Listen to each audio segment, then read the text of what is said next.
নমস্কার বন্ধুরা, আমি আর একটা টপিক বিয়ের যে ছটা পার্ট বলেছিলাম, ছটা সাতটা, তার second part vitamin B two.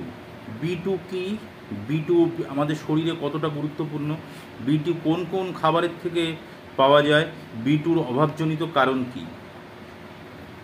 এই সবগুলো বিষয় নিয়েই আজকে আলোচনা করব। তো আসছি টপিকে B two. B two B two বা রাইবোফ্লাভিন। রাইবোফ্লাভিন বি টু বা রাইবোফ্লাভিন, এটা বি কমপ্লেক্সেরই একটা part. B two, B complex যে আমরা ওষুধগুলো খাই, ভিটামিন বি কমপ্লেক্স, তারই একটা পার্ট বি টু। পূর্ণবয়স্ক মানুষের প্রত্যেক দিন খাদ্যে এই ভিটামিন 1.6 থেকে 2 মিগ্রা প্রয়োজন হওয়া হওয়া দরকার।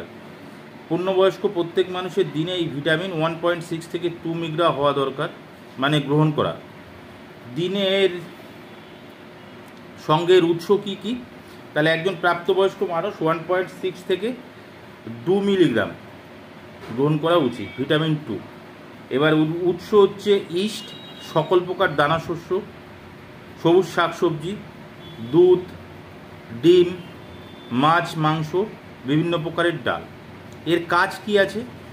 দেহের স্বাভাবিক বৃদ্ধি বজায় রাখা, দেহের স্বাভাবিক বৃদ্ধি বজায় রাখা, হজম বিপাকক্রিয়ায় সাহায্য করা, হজম ও বিপাকক্রিয়ায় সাহায্য করা, অন্তঃক্ষরা গ্রন্থির সক্রিয়তা বজায় রাখা। অন্তঃক্ষরা যে আমাদের গ্রন্থি আছে তার সক্রিয়তা বজায় রাখা, এটা হচ্ছে ভিটামিন বি টু এর কাজ। বি কমপ্লেক্সের মধ্যে যে পার্ট আছে বি টু, রাইবোফ্লাভিন তার পার্ট। এর অভাবজনিত লক্ষণ কি হয়? ভিটামিন বি টু এর অভাবে জিহ্বায় প্রদাহ, ঠোঁট ফাটা, ঠোঁটের কোণে ঘা, চোখে বিভিন্ন রকম রোগে আক্রান্ত হওয়া, চোখে চুল উঠে যাওয়া, চামড়া খসখসে বা শুকনো হওয়া প্রভৃতি লক্ষণ প্রকাশ পায়। তো আমরা বি টু সম্বন্ধেও মোটামুটি একটা বেসিক আইডিয়া দিতে পারলাম। তো বি টু আমাদের চোখের খুব উপকার।